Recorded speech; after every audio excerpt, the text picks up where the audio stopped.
ऐसा कहा जाता है कि माँ दुर्गा के गण अदृश्य रूप में विद्यमान रहते हैं, जिन्हें भैरव और भैरवी प्रमुख है। माता दुर्गा के आगे हनुमान और पीछे भैरव की सवारी चलती है। ये कहानी उस समय की है जब महिषासुर नामक एक असुर का जन्म हुआ। महिषासुर एक असुर था। महिषासुर के पिता रंभ असुरों का राजा था, जो एक बार जल में रहने वाली एक भैंस से प्रेम कर बैठा और इन्हीं के युग से महिषासुर का आगमन हुआ।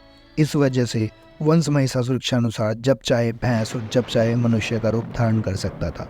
महिषासुर सृष्टिकर्ता ब्रह्मा का महान भक्त था और ब्रह्मा जी ने उसे वरदान दिया था कि कोई भी देवता या दानव उस पर विजय प्राप्त नहीं कर सकता। महिषासुर बाद में स्वर्ग लोक के देवताओं को सताने लगा और पृथ्वी पर भी उत्पात मचाने लगा। उसने स्वर्ग पर एक बार अचानक आक्रमण कर दिया और इंद्र को परस्त कर स्वर्ग पर अधिकार कर लिया और सभी देवताओं को वहां से खदेड़ दिया। देवगण परेशान होकर त्रिमूर्ति ब्रह्मा, विष्णु और महेश के पास सहायता के लिए पहुंचे।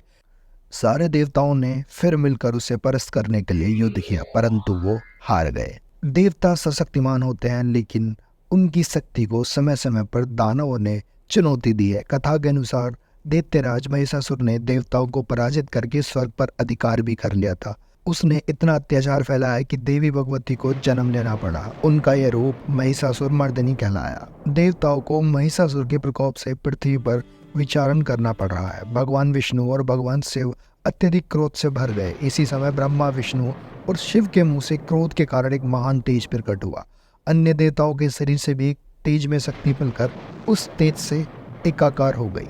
यह तेज में शक्ति एक पहाड़ के समान थी। उसकी ज्वालाएं 10 दिशाओं में व्यापक होने लगी। यह तेजपुंज सभी देवताओं के शरीर से प्रकट होने के कारण एक अलग ही स्वरूप लिए हुए था। इन देवी की उत्पत्ति महिषासुर के अंत के लिए हुई थी, इसलिए उन्हें महिषासुर मर्दिनी कहा गया। समस्त देवताओं के तेजपुंज से प्रकट हुई देवी को देखकर पीड़ित देवताओं की प्रसन्नता का ठिकाना नहीं रहा। भगवान शिव ने त्रिशूल देवी को दिया, भगवान विष्णु ने चक्र देवी को प्रदान किया। इसी प्रकार सभी देवताओं ने उनके प्रकार के अस्त्र शस्त्र देवी के हाथों में सजा दिए। इंद्र ने अपना वज्र और ऐरावत हाथी से उतरकर 1 घंटा देवी को दिया। सूर्य ने अपने रोमकूपों और किरणों को तेज भरकर ढाल, तलवार और दिव्य सिंह यानी शेर की सवारी के लिए उसी देवी को अर्पित कर दिया। विश्वकर्मा ने कई अवैध कवच और अस्त्र देकर महिषासुर मर्दिनी को सभी प्रकार के बड़े छोटे अस्त्रों से सुशोभित किया। थोड़ी देर बाद महिषासुर ने देखा कि एक विशालकाय रूपवान स्त्री अनेक भुजाओं वाली और अस्त्र शस्त्र से सज्जित होकर शेर पर बैठकर अट्टहास कर रही है। महिषासुर की सेना का सेनापति आगे बढ़कर देवी के साथ युद्ध करने लगा। उदग्रह नामक महादैत्य भी 1000 राक्षसों को लेकर इस युद्ध में कूद पड़ा। महानु नामक दैत्य 1 करोड़ सैनिकों के साथ, अशिलोमा दैत्य 5 करोड़ और वस्त्रकल नामक राक्षस 6 लाख सैनिकों के साथ युद्ध में कूद पड़ा। सारे देवता इस महायुद्ध को बड़े कैतुल से देख रहे थे। दानवों के सभी अचूक अस्त्र शस्त्र देवी के सामने बोने साबित हो रहे थे, लेकिन देवी भगवती अपनी शस्त्रों से राक्षसों की सेना को भेदने लगी। यह देख महिषासुर भी युद्ध में कूद पड़ा। उसने विभिन्न रूप धारण किए, भैंस, सिंह, मनुष्य और हाथी, ताकि वह देवी को धोखा दे सके। यह युद्ध 9 दिनों तक चला। देवी दुर्गा ने अपनी चतुरता और शक्ति से महिषासुर का सामना किया और अंततः उसे पराजित कर दिया। 10वें दिन देवी ने महिषासुर का सर काट दिया, जिससे देवताओं ने माता को महिषासुर मर्दिनी के रूप में पूजना स्टार्ट किया।